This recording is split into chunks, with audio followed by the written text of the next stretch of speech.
Okay. Ating makakapanayam si Sergeant Cansino tungkol sa nangyari sa Mindanao na kasalukuyang critical ngayon sa sitwasyon ng mga Abu Sayyaf. Ano pong masasabi niyo, sir, tungkol sa nakidnap na si Eugenio Bani? Masabi ko sa biyag na si Eugenio Bani, sa ngayon mahirap naming hanapin kung nasaan nilagay ang bihag. Kaya sikapan namin na hanapin ang biyag na si Eugenio Bani ay sa aming mga kasamaan. Hanapin namin sa Maguindanao yung mga Philippine Marines. Sa aming mga kasama nandun na rin ngayon. Okay, sir, anong masasabi niyo sa mga kasama mong namatay at ikaw lang ang nakasurvive sa kanila? So, masabi ko lang pasasalamat ako dahil sa awa ng Diyos ako ay nabuhay at nakaligtas sa anumang kapahamakan na nangyari sa amin sa Mindanao. Sir, anong ginawa niyo nung napasabugan yung 6x6 na sinasakyan niyo habang tinatawid niyo ang ilog ng Hulusulok? Ang ginawa ko tumalon ako sa 6x habang yun, nakaligtas ako, pumunta ko sa may tabi ng tubig. Yun, nakaligtas ako, pumunta ko sa mga bato. Ay hindi ako nakita ng mga kalaban, yung mga kasama ko sila ay natamaan, kaya yun, tumakas na lang ako para ako'y maligtas. Sir, may nagsasabi sa mga kasama nyo na ikaw daw ay hindi sumama at nagpaiwan na lamang kasi takot ka daw na nagpaiwan ka sa quarters nyo kaya ka nakaligtas. Ay hindi totoo, yung mga chismis lang yung mga kasama ko yung nangyari sa Pero totoo sumama ko sa aming operasyon. Sabi ng mga kasama nyo, sir, nagpaiwan daw kayo.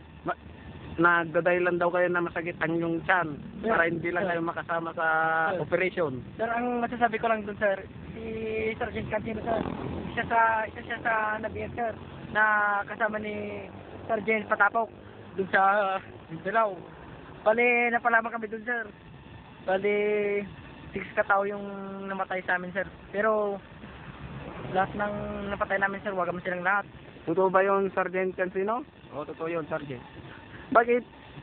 Sabi mo, ikaw lang nakaligtas sa 6x6 na pinasabog habang tinatawid ang ilog. Hindi, pero bali nung tumakas ako, hindi ko alam kung mga kasama ko naligtas. Kaya yun. Kahit ako lang yung nakatakas, kaya alam ko ako yung nakaligtas. Yun, hindi ko alam. Nakita lang ako ng mga rescuer na kasama namin. Ayun, sumakay ako sa chopper. Kaya yun ako sa kampo. Sabi ng mga kasama mo daw, sir, marami kang nabuntis sa Mindanao. Meron naman, pero mga 3 lang siguro. Isa sa Maguindanao, sa Davao, saka isa dun sa akin, yung asawa ko. Sir, may nagsasabing yung mga nagpupunta sa kampo, asawa nyo daw silang lahat. Hindi totoo yun. Kasi yung mga ibang pupunta doon asawa din ng mga ibang kasama ko na nambabakasyon din. Yung mga asawa, kapwa ko sundalo. Sabi nila, sir, mayroon daw kayong pinatulan na taga-bundok, yung ita. Yung pinagpuan nyo lang ng bigas. Pinalitan nyo yung puri niya ng bigas. Hindi totoo yun. At pinaliguan nyo daw, sir.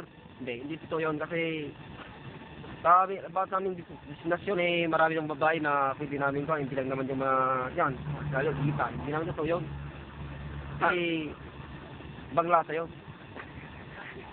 Sir, sabi nila, kapag nakakahuli daw kayo ng mga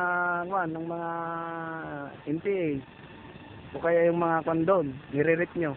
Hindi, depende naman yun. Kung talagang maganda yung babae, talagang gano'n naman, kung papatayin mo, ulit-ulitin mo. Sir, masabi lang, sir, si Sergeant Giterim yun, sir, yung malibog doon sa aming mga tropa. Pero si Sergeant Cansino, sir, siya yung pinaka heart love sa kanila. Sir, ito yung pinaka-latest na balita sa'yo. ikaw daw yung pinakamatapang at pinakamalibog sa pinakamatapang kasi tinalo nyo daw yung San Juanico Bridge. Ay, hindi naman totoo yung ang totoo niyan, hindi naman ako masyadong matapang, saka hindi naman ako yung taong malibog. Eh, minsan lang naman, yung talagang ikaw nakasigang na talaga, ay papatol ka na sa iba. Eh sabi ng mga kasama nyo sir, pinatulan nyo daw yung nakatali na baka sa likod ng barracks nyo. Eh, hindi pwede naman yun. Iba na ibang usapan yun, kasi yung trahayo sa tao, iba naman yun Sir, may girlfriend na ba kayo? Ha? Meron akong asawa. Meron ka na asawa? Okay, meron ka na asawa sir. Ilan ang anak mo sir? Bali, tatlo. Tatlo. Yung junior ko, tsaka dalawang babae. May taga saan yung asawa mo sir? Tsaka Tarlac. Tarlac City. Okay, last na katanungan sir.